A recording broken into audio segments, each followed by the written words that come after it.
नमस्कार दोस्तों and welcome back to my channel जहां आपको मिलता है सिर्फ और सिर्फ एंटरटेनमेंट। और आज मैं लाया हूं वेनम का 13th इशू जो इस वेनम की स्टोरी को आगे कंटिन्यू करता है और साथ ही डार्क नाइट सीरीज को भी कंटिन्यू करता है। तो यार वीडियो पर नए हो तो वीडियो को लाइक कर देना और चैनल को सब्सक्राइब कर देना। और साथ ही मेरे चैनल पर ज्वाइन बटन स्टार्ट हो गया है तो आप वहां से भी ज्वाइन कर सकते हो। और उसी के साथ अब आप मुझसे व्हाट्सएप पर जुड़ सकते हो जिसका लिंक मैं आपको डिस्क्रिप्शन में दे दूंगा।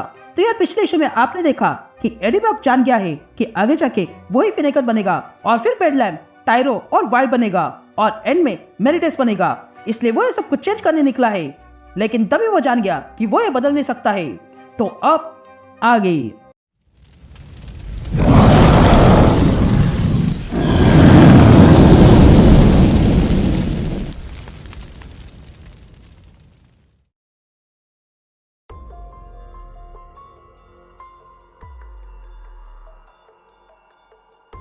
All right gang. तो इशू की शुरुआत में हम एडी ब्रॉक को देखते हैं जो अब फिनेगन बना हुआ है और तब वो गार्डन ऑफ टाइम में खड़ा रहकर मिडनाइट होते हुए देख रहा था।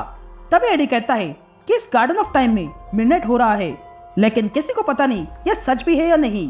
यहाँ का हर एक पत्थर, हर एक पेड़, हर एक फूल सिम्बियोट से बना हुआ है, जिसका मतलब है कि मेरिडस ने यह सब कुछ बनाने के लिए अनेकों सिम्बियोट्स को बनाया और मेरिडस ने उन्हें मारा। मतलब मैंने ही मारा है, क्योंकि यहाँ फंसा हुआ हर एक किंग इन ब्लैक मेरिडस को मिला के मैं ही हूँ और मैं ये बदल नहीं सकता हूँ। तभी एडी वहां पर टायरो को देखता है। तभी एडी कहता है कि अब इसके आगे मेरा गुस्सा पड़ेगा और वो बढ़ते ही जाएगा और मैं बन जाऊंगा बेडलैम जो आगे जाके मेरे ही बेटे को मारने वाला है। और फिर जब बेडलैम को गुस्सा शांत होगा तब वो वाइल्ड बन जाएगा। तभी वाइल्ड एडी के पास आने लगता है, लेकिन ये देखकर एडी को बहुत गुस्सा आता है और वो वाइल्ड पे अटैक कर देता है और कहता है तुम कभी बेडलैम थे और तुमने ही मेरे बेटे को मारा है, अब मैं तुम्हें नहीं छोड़ूंगा। जिस पर वाइल्ड एडी से कहता है होश में आ जाओ, तुम वही कर रहे हो जो निर्धारित किया गया है। मैं बेडलैम के बाद बना हूँ तो मैं ये बदल नहीं सकता हूँ, लेकिन तुम्हारा ये फ्यूचर है तो सोचो तुम क्या कर सकते हो। लेकिन तब एडी का गुस्सा हद से ज्यादा बढ़ने लगता है और धीरे धीरे वो बेडलैम में ट्रांसफॉर्म होने लगता है। लेकिन समय रहते ही एडी फिर से स्वयं को कंट्रोल करता है और कहता है मैं बेडलैम नहीं हूँ, मुझे किसी भी हाल में स्वयं को कंट्रोल करना होगा, नहीं तो मैं बेडलैम बन जाऊंगा। तब ये सब कुछ देखकर वाइल्ड एडी के पास आता है और कहता है डिलन जीवित है।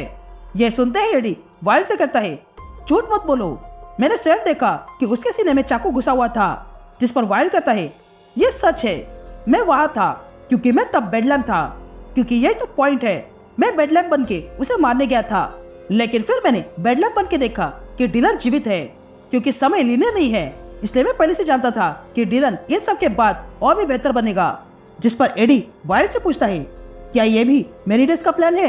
जिस पर वाइल्ड एडी से कहता है वो मैं नहीं बता सकता हूँ, क्योंकि मैंने देखा है कि किस तरह टायरो मेरिडस की चमचागिरी करता है ताकि उसे प्लान पता चल सके। जिस पर एडी वाइल्ड से कहता है ठीक है, टायरो आगे जाके मेरिडस बनने वाला है इसलिए वो यहाँ फंसा हुआ है। यह सुनते ही वाइल्ड एडी से कहता है क्या कहा, फंसा हुआ है? तुम यहाँ फंसे नहीं हो और ना ही हम फंसे हैं। यह सुनते ही एडी चौंक जाता है और कहता है ये तुम क्या कह रहे हो। यह सुनते ही वाइल्ड डर जाता है और कहता है नहीं, ये मैं नहीं कह सकता हूँ, मुझे माफ कर देना एडी, मैं बहुत बड़ा इडियट हूँ, मुझे ये बात बतानी नहीं चाहिए थी। यह कहते ही वाइल्ड पीछे जाने लगता है। तभी सब कुछ सुनकर एडी वाइल्ड से पूछता है कि यहाँ से बाहर निकलने का कोई रास्ता है। जिस पर वाइल्ड कहता है कि अगर होता तो तुम क्या करते, तुम यहाँ इन इवेंट्स में फंसे हो ना कि इस जगह में, हम सब यहाँ तुम्हारे कारण है, तो फ्यूचर के होने के नाते मैं तुमसे कहता हूँ कि जिद छोड़ दो। लेकिन तब एडी वाइल्ड को पकड़ता है और कहता है बताओ मुझे यहाँ से बाहर कैसे निकले। जिस पर वाइल्ड एडी से कहता है देखो मैं तुम्हारी मदद नहीं कर सकता हूँ क्योंकि तुम मदद के परे हो चुके हो, तुम किंग इन ब्लैक हो, तुम तुम्हारे दिमाग को कहीं भी ले जा सकते हो। जिस पर एडी कहता है नहीं, मैं ये नहीं कर सकता हूँ क्योंकि मेरिडस ने वो लॉक कर दिया है। जिस पर वाइल्ड कहता है कि उसने बोला और तुमने मान लिया, तुम स्वयं के दिमाग को किसी भी दिशा में भेज सकते हो, तो फिर तुम अपने दिमाग को फ्यूचर में क्यों भेज रहे हो, तुम पास्ट में भी जा सकते हो ना, तुमने ये अब तक ट्राई क्यों नहीं किया। ये बातें सुनकर एडी सोचने लगता है, लेकिन अगले पल एडी वहां से गायब हो जाता है। ये देखकर वाइल्ड कहता है देखो जो होना था वही हुआ, काश मैंने अपना मुंह बंद रखा होता तो ये नहीं होता। यह कहते हम देखते हैं कि वाइल्ड अब टायरो में ट्रांसफॉर्म होने लगा था और तब वो पूरी तरह टायरो में ट्रांसफॉर्म हो जाता है और वहां से चला जाता है। या हम एडी को देखते हैं जो अचानक से किसी और जगह पे आ चुका था और तब वो देखता है कि वहां पर अजीब से दिखने वाले लोग थे।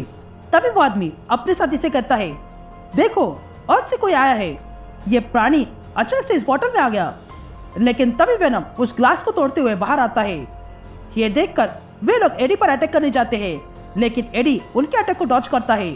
लेकिन तभी वो आदमी वेनम को खाने के लिए अपना मुंह खोलता है और एडी को निगल लेता है। लेकिन तभी एडी अपना साइज बढ़ाता है, जिसके कारण एडी उस आदमी के शरीर को फाड़ कर बाहर आता है। तभी एडी देखता है कि उसकी हाइट अब बहुत बड़ी हो चुकी थी। ये हाइट उतनी थी जितनी बेडलैम की है। तभी वेनम वहां खड़े दूसरे आदमी से कहता है कि तुम्हारा मालिक यहाँ पड़ा हुआ है, जिस पर वो आदमी कहता है वो अभी पड़ा हुआ है, लेकिन पास्ट में नहीं, समय यहाँ इस रैली में ट्रैप्ड है। यह सुनते ही एडी समझ जाता है कि वो जिस जगह पर है वो असल में लिम्बो है, एक ऐसा डायमेंशन जहाँ पर एक फ्यूचर में मर गया तो दूसरे में जीवित होगा, एक ऐसा डायमेंशन जहाँ समय अपने आप से जुड़ता है और अपने आप को पार कर जाता है। लेकिन ये सब कुछ जब चल रहा था तब मैंने अनुभव किया कि मुझे अब टाइम स्ट्रीम में वापस खींचा नहीं जा रहा है। हो सकता है ये अच्छी बात हो। यह कहते ही एडी अपने पंख बनाता है और उड़ने लगता है। लेकिन तब एडी देखता है कि उस पर किसी ने अटैक कर दिया था, इसलिए उस अटैक से बचते हुए एडी देखता है कि वहां पर लिम्बो के और भी लोग आ चुके थे जिन्होंने एडी पर हमला किया था। यह देखकर एडी उन सब पे हमला कर देता है। या हम इन लोगों की क्वीन को देखते हैं जो पर्दे के पीछे से एडी को देख रही थी और तब वो कहती है, ये तो हमारे दोस्त की तरह दिख रहा है, तो चलो इसे टेस्ट करते हैं।